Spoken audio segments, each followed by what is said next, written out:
Hi guys, in today's video I'm going to show you how you can fix unidentified network no internet issue in Windows 10. So the first step you need to do is to open the control panel.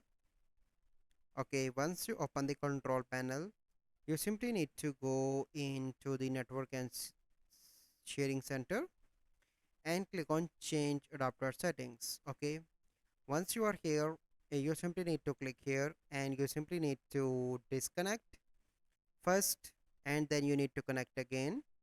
This is the first method. The second is you simply need to go into the properties and you simply need to check mark this files and print sharing to Microsoft Networks and the option that is Internet Protocol version 4. Okay, once you done that, you simply need to click on configure and you need to see the drivers as well, that you have the updated drivers. Okay, once you check that, you simply need to click on OK, and after that your issue get resolved.